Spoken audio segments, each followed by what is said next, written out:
Welcome to Scorched Earth and a general reading for the sign of Aries, Sun, Moon or Ascendant for Cancer season, or the month of June, July, 2026, whatever your timing paradigm is. I am here for that. So I hope you are well. I'm using the Time Tarot for you today, which is really interesting, not least because Saturn's in your sign, right? I don't know. I don't know why that's interesting, but it is. Anyhow, before the reading begins, if it resonates with you and you would like to go a little bit deeper, there will be an extended that you can access at the end. That's via links in the description box below. You're either looking for the link that takes you to Self-Eye if you just want the extended for this video here. But if you want access to more of the extended content that I make, you might consider coming over to my private community, which is the Order of the Phoenix on the Circle platform. There you can get extended content for all of the signs, but also the weekly energy readings, which, usually about an hour plus, and get the opportunity to participate in the Deccan Walk. We are nine decans through now, 36 decans, but it is proving to be life-changing for everybody, as well as a really nice way of grounding yourself in amongst all of the chaos that's going on at the moment. So if that sounds like it might be of interest to you, the links for that are in the description box below. Links are also available for you to book personal readings if you would like to do that, and if you would like to study with me but you don't have the time or whatever to commit to joining the private community, I have actually made available some webinars for sale as well, which are previous classes that I have run over on Circle. So again, links for that are in the description box below if anything grabs your fancy. Right, let's flip this over, Aries, and have a chat, because we're going to start off, as we have done for months now, with the most important question that you can ask yourself in 2026, which is simply, where am I right now? And from there, inspired by the Deccan Walk, what I have been doing with the other signs is, because, this is Cancer season, looking at the idea of what needs a bit of nourishment or emotional investment at this time. But, so it's quite interesting for you, that didn't feel quite right. And so when I was leaning into the energy a little bit more, bearing in mind that Cancer squares Aries anyway, right? So there's a little bit of friction there between these two cardinal signs. That's you and Cancer. You are cardinal fire, Cancer is cardinal water. It felt much more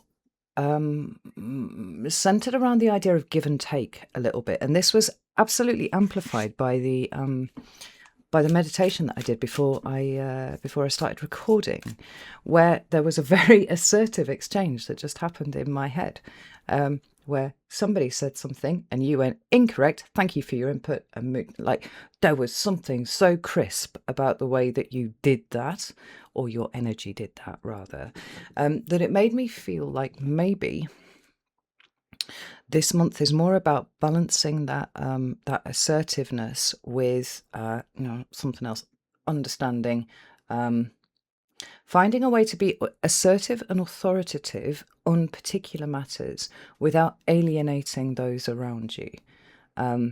That's really strong for you for some reason this month. So we're going to pull some cards to see what that relates to with you. And then we'll close out with the second most important question that you can ask yourself in 2026, which is simply, what is the next step? And then from there, in the extended, we will expand on, whatever's come up on the table. So I hope that that's okay for you. This is what I have for you. So let's get out some cards. Tell me, where is Aries right now, please? Whoa. So we have, lovely, ooh, got goosebumps with that one. 5 of Pentacles reversed, like that. We have a sideways card. Oh, these goosebumps are going mad. We have the 7 of Swords on its side. One more card, please, for Aries. Wow, did you see how high that one jumped? We've got the Knight of Swords on its side as well, with the King of Wands. And there's a really strong message that is just rippling across my skin right now. I wish you could see the goosebumps that I've got, but it's strong. And the message is this: don't let speaking be a replacement for action for you this month. And even more than that, actually, let's just put your little coin there so you can see. See yourself there. This is a really good month to not, I want to say verbally signal, right? Don't verbally signal your plans to people this month. This is a month for, like I said, being assertive and balancing it out with compassion and maybe a bit of empathy.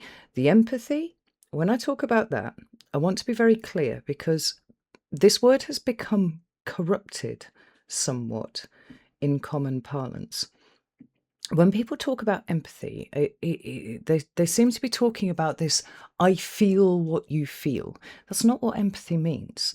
Empathy actually is talking about the ability to be able to intellectually appreciate where somebody else is coming from.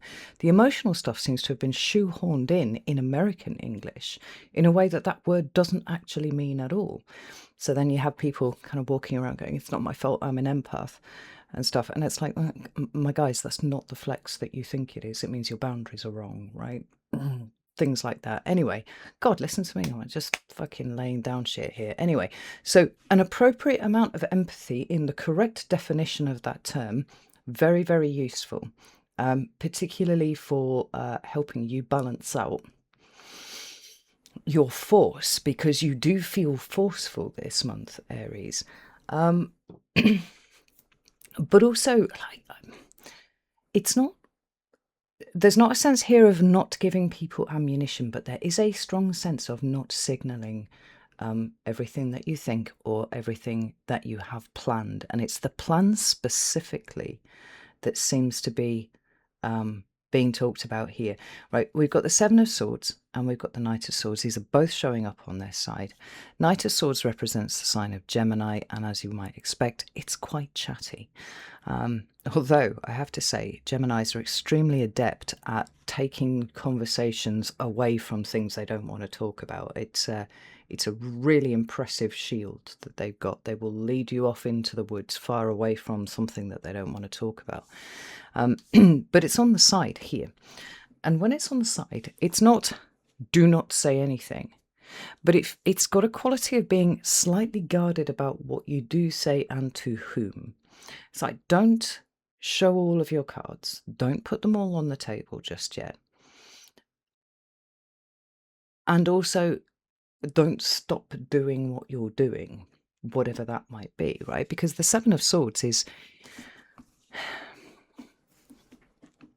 it's sometimes given the moniker the thief card, right? And we can see why, for obvious reasons. We've got a chap who's stealing off with these swords, right?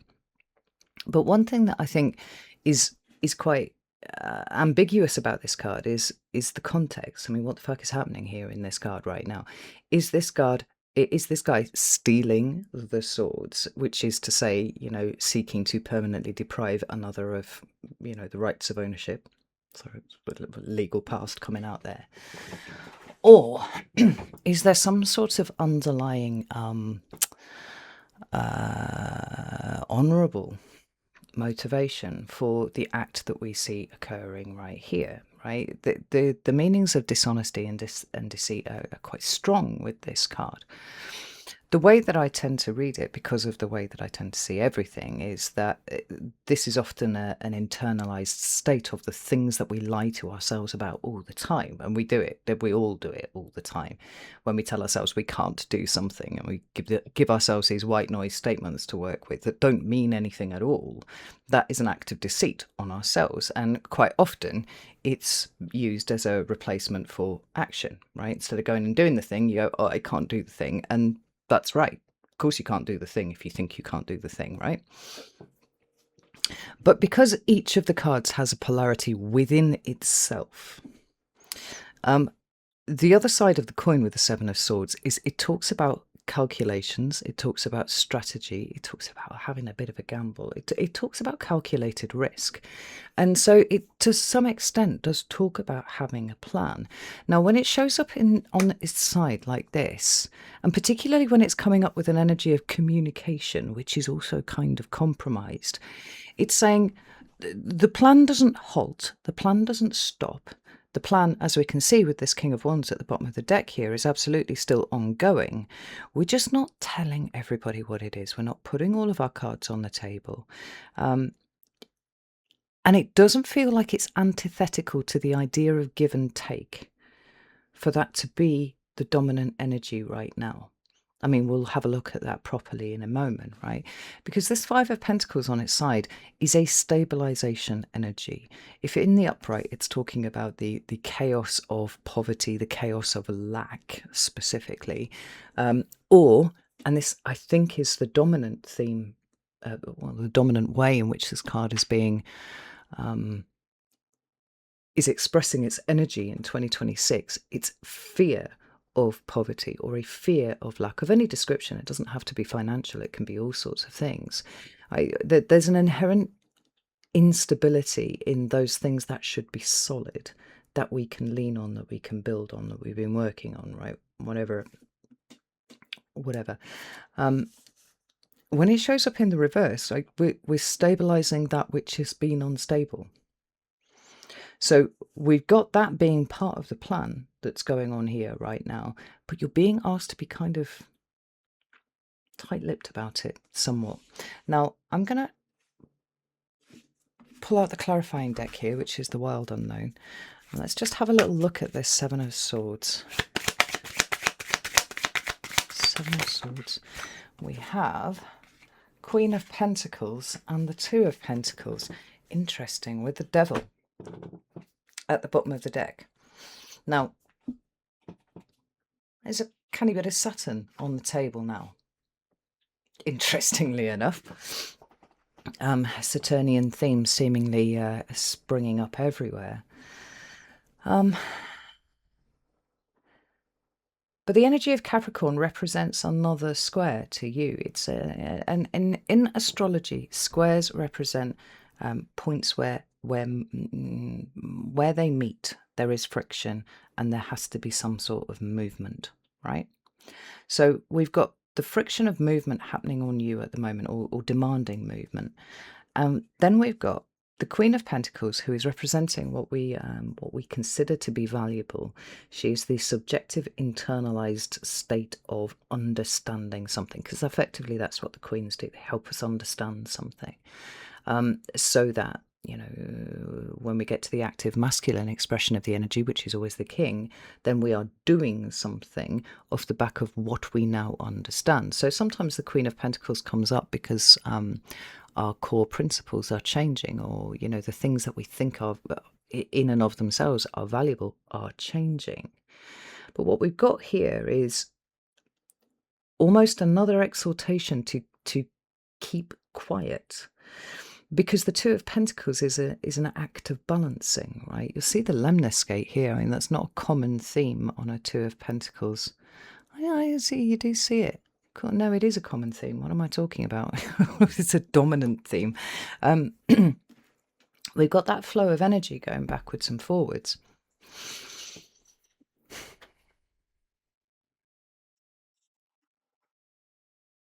And it seems like whatever direction you're pushing in, off the back of plans and strategies that you have, to stabilize what feels chaotic and unstable right now, it's like this is a time to put the effort in, but to do it quietly.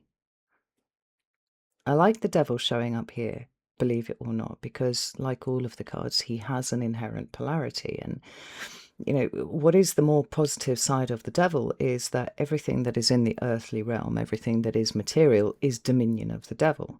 So if it's, you know, atoms are vibrating at a sufficient slowness that it has form in this 3D plane that we're living in, then it becomes something that is under the purview of the Devil. So we've got that Saturnine structure starting to develop here, and the only thing that you're being asked is to, like I said, talk less, act more. Now, I don't think that you have been sitting around on your laurels, Aries, and talking about what you're going to do. And what I'm not entirely sure about is whether there is a kind of toxic angle in the ways that you might be triggering people a little bit at the moment with your action and with your words, or whether this is a time to really dig in, and anything that isn't digging in is effectively a distraction from the very important work that you're doing at the moment. You see what I mean, Aries? So let's have a little look at this middle section here. Tell me about the give and take with Aries. Right, so we've got a reversal, 5 of Wands. Interesting. We've got the 2 of Wands. And we've got the Page of Wands. Here, there are 2 things, 3 if you include the goosebumps. There are 2 things that are showing up really strongly. First, you catch more flies with honey than you do with vinegar. That's really important. See that here. But also, you can be persuasive and authoritative and even assertive without needing to be aggressive about it. It feels like, to put it plainly, don't choose violence this season, Aries. You don't need to. And there's this interesting thing about energy management that's showing up here, because you feel like you're infused with an awful lot of energy right now. But if you are bringing the same energy to your speech as you are to whatever you're working on, the way that you're running your life at the moment, there is the possibility that people are going to take it the wrong way. Hence why you catch more flies with honey than you do with vinegar being important here, because there's a turning point in Cancer season that I've seen right across all of the signs that I've read for so far, and indeed in the thread of the Cancer season video itself, when I was talking about like the energetic backdrop within which all of this sort of stuff is happening, right? What's going on in the background. Something changes in Cancer season. And I think that if we are to get people on board, we have to choose peace. As a fire sign, I find that slightly obnoxious as well. But the empathy that I was talking about right at the beginning is the ability to be able to recognize that not everybody has your energy, and not everybody will understand the way that your energy is presenting if you do it verbally. It's like, show them with your actions. Speak less, do more. Because the 5 of Wands, much like the 5 of Pentacles there, is stabilized. We've taken what is an inherently unstable energy, conflict, battle, another Saturn card, interestingly enough. And we're not entirely sure, again, we're not entirely sure what's happening here. Is this an exhibition fight? Is this play fighting? Or are these people actually trying to knock each other's heads off? The presence of the 5 of Wands with the Devil is often a card of a capacity for violence actually erupting, whether it's verbal or hopefully not physical, but that kind of violent energy. If we stabilize this right here, we've got the grounding energy of Saturn, which is to say grounding it in this material realm. We've also got the Ace of Pentacles here, another grounding kind of seed energy. But we've got actions speaking louder than words, and actions being oriented around not putting everybody's noses out of joint.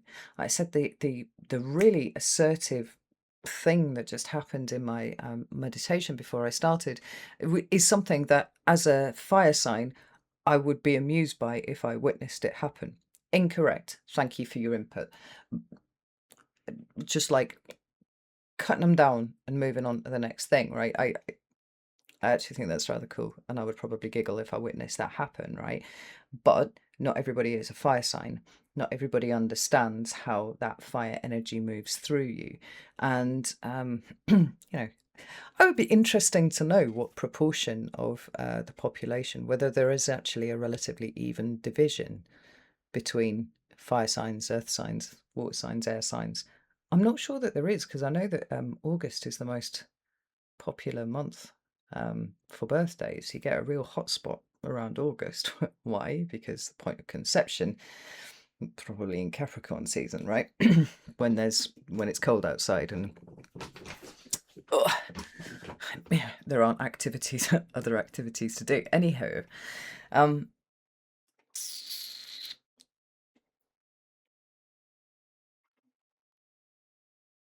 with the idea that you need to make sure that you're calibrating your energy in the right way. There seems a big push here towards initiating through action rather than initiating through words.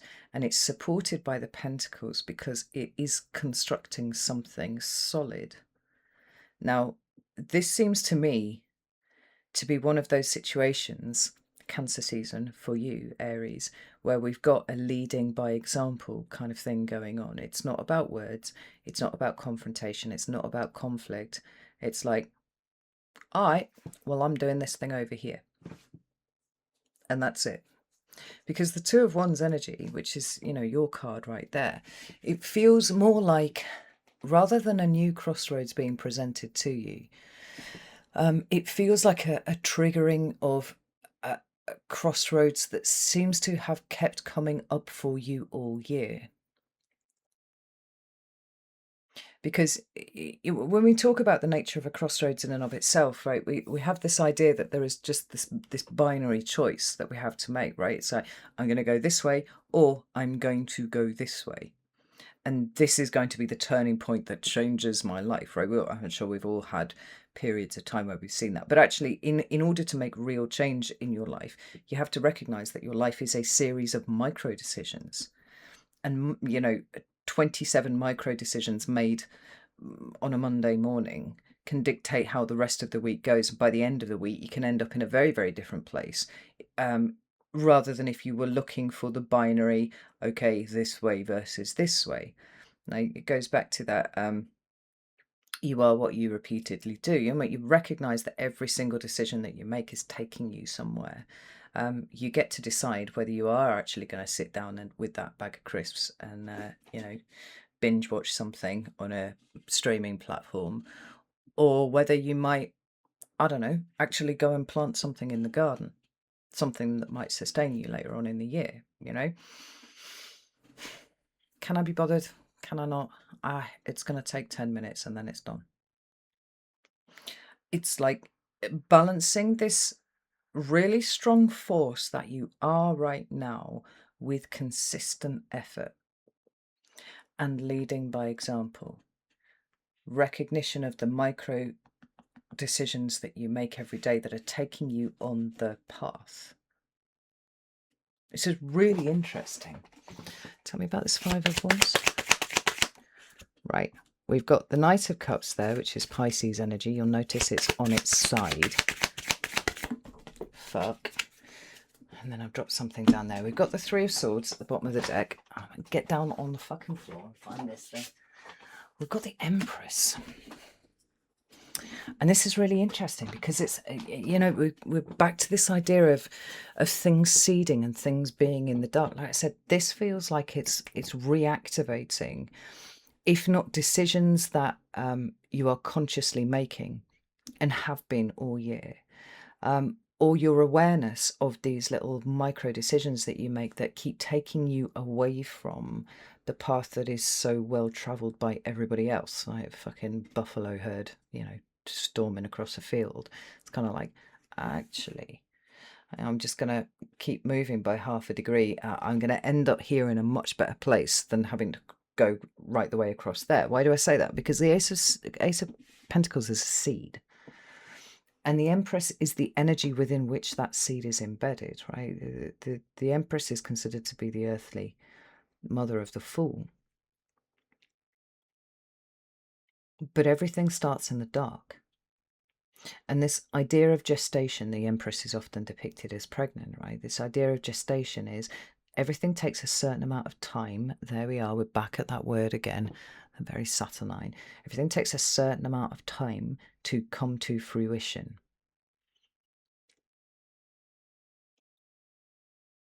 And the act of creating something is a consistent effort. It's not a one-off thing. You are what you consistently do. Excellence, therefore, is a habit, right?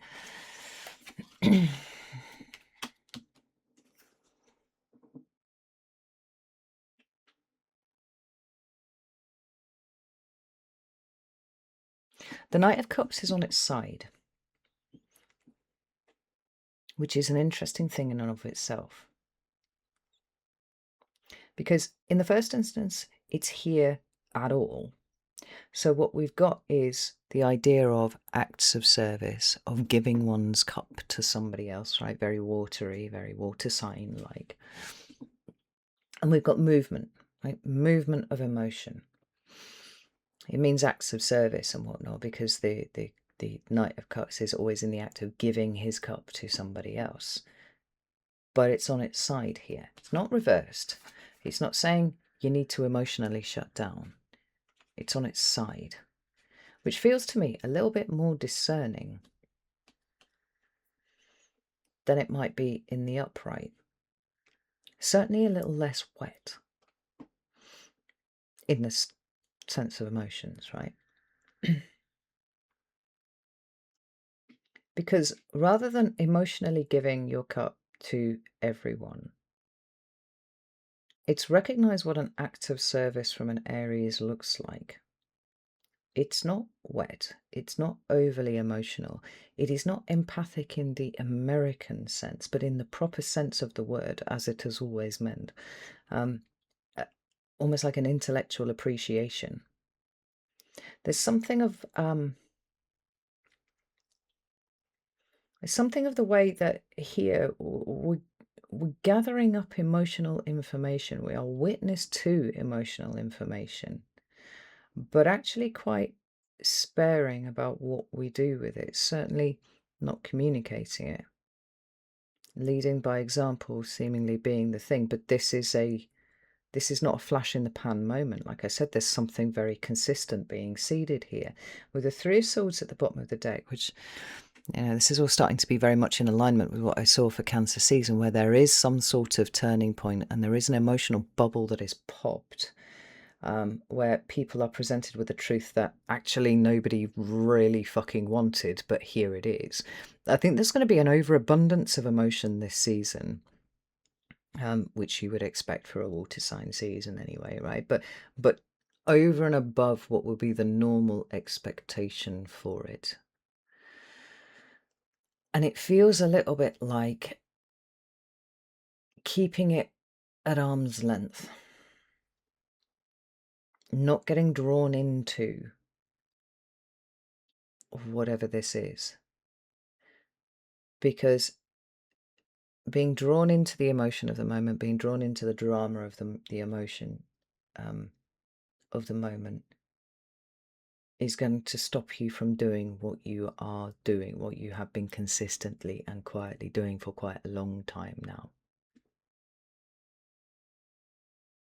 I get a sense here of a very channeled fire energy that is going in the right direction for sure, but needs to be careful that it's not incinerating everything around it, because possibly part of the friction for you will be looking at everybody being an emotional mess and just being like, fuck's sake, like and then allowing yourself to be drawn into talking about it over and over and over again. But you notice that, like, both of these cards here, like the presence themselves indicates understanding, information being gathered, both of these, emotion being felt in all of these, but not taking on other people's emotions of the moment, whilst also trying to balance a sense of empathy, of understanding that not everybody else is as fiery as you are, and other people may well be considerably more emotional than you are. The Three of Swords into the Ten of Cups is a very uncomfortable energy altogether, right? So let's have a look and see what is the next step, please, for Aries. So, Eight of Cups in reverse, the Empress again, and the Nine of Pentacles. Ten of Cups is at the bottom of the deck. I mean, whether you like it or not, there's going to be a lot of emotion around, and there's going to be a lot of emotional people around.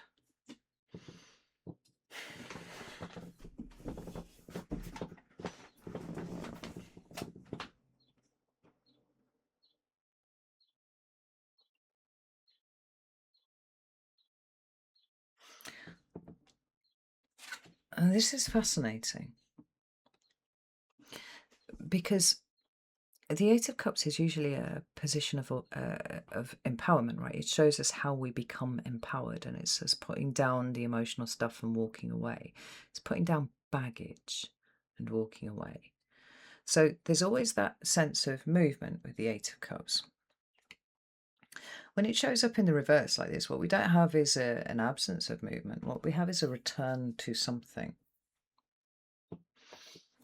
And it feels like the emotional curation is in the plan, right? It's like you got to take that emotion, you got to funnel it into a plan. You don't funnel it into talking to and rallying with lots of other people. Is this Mobius strip here? That's what that shape is, right? It's going backwards and forwards. It's supposed to be a representation of eternity. Right? You're always kind of folding back on yourself. It doesn't really matter which direction you go. You'll always end up back in the same spot at some point. It feels like your energy, your emotion, everything, it gets funneled into almost to like doubling down on this energy rather than allowing yourself to be distracted by the masses and what everybody else is doing. This is about doubling down on your plan and your prosperity, right? Because we started off with that sense of stabilizing what has been unstable. And the energy of the Empress and the energy of the Nine of Pentacles is picking this up again. Nine of Pentacles in a slightly different state to the Empress. But again, we've got that sense of gestation. And we've got peacocks in the background here, which is nice. Don't usually see those on the Empress card. But they are symbols of wealth and independence and actually high spirituality. And you notice that they're standing on the wall, right? They can see over the wall. They can see what's going on outside of them, but their concern is what is being gestated in the garden. I'm not saying you need to put walls up everywhere, but I think some really, really strong boundaries during Cancer season will see you very, very well, Aries. But they have to be Venusian, they have to be gentle, they have to be kind. And that isn't to say that you're going to be mean to people, but I think that you have to recognize where you have to calibrate your tone, you have to calibrate all sorts of things. There's a lot of effort in dealing with people here. There's loads of effort in that. And so for the purposes of what's going on with you in Cancer season, it's better for you to divert your energy into action because this will drain you. It will drain you and it will take you away from what you have been trying to create for yourself. This Nine of Pentacles also talks about independence and it talks about self-sufficiency and it talks about being everything that is opposite to the Five of Pentacles, even to the Devil to some extent. It's not usually a combination that people look at, but in terms of, in the truest sense, what counters the energy of the devil, which is fear and lack and toxicity and all that kind of thing, and being trapped, being stuck in circumstances. The energy of the Nine of Pentacles is first and foremost what is ours to do, what is ours to control, because it is a minor arcana card. But that nine always talks about how we manage whatever suit it represents, right? So in the case of the Nine of Pentacles, it's how are you managing your time, your care, your effort, your money, your love, your attention, your energy generally. And can you work out what is yours to do and just leave everything else alone? It feels like there is there's almost like an insidious draw on your energy this month. And it's drawn towards emotion and it's drawn towards drama. Now, Aries love a bit of drama, right? Absolutely love a little. You're a fire sign. Come on, you love a little bit of drama. But I don't feel like this is fun drama. Not in Cancer season, not at all. And every bit of attention that you give to that, particularly when there are a lot of people involved or, big family involved, for example, or a big friendship group, I kind of feel like it's on the community level at the very least, and possibly outwards from there. Every little bit of attention that you give to that is attention that you are not giving to these little micro decisions that are taking you further and further away from the crowd, which is definitely the better place to be in the second half of 2026. You follow what I'm saying, Aries? It doesn't say be mean. I was going to say something entirely different there. I'm glad I stopped myself. It's not saying be mean, far from it, but be very, very discerning about how much you go in there, and also watch your tone, watch your energy, watch your levels of assertion. Right? And if you're feeling the need to bring that to a group dynamic, then maybe this is a sign that you need to dig in a little bit more with what you are doing to move away from this particular group dynamic. Interesting. Right. I'm going to leave it here, Aries. I'm going to go over to the extended. We're going to dig into this a little bit more because my curiosity is highly piqued by this. If you would like to join me over there, you're very welcome to do so. Like I said, you can do that on Selfie, you can do that on Circle. I would be delighted to see you in either place. Cancer season is spooling up to be pretty wild from what I've seen on the cards, and I hope you enjoyed the piece because I don't think we're going to see any of that for a while from Cancer season onwards. Yeah. All right, I'm going to leave it there. Know that I love you very, very much. And I'll see you soon.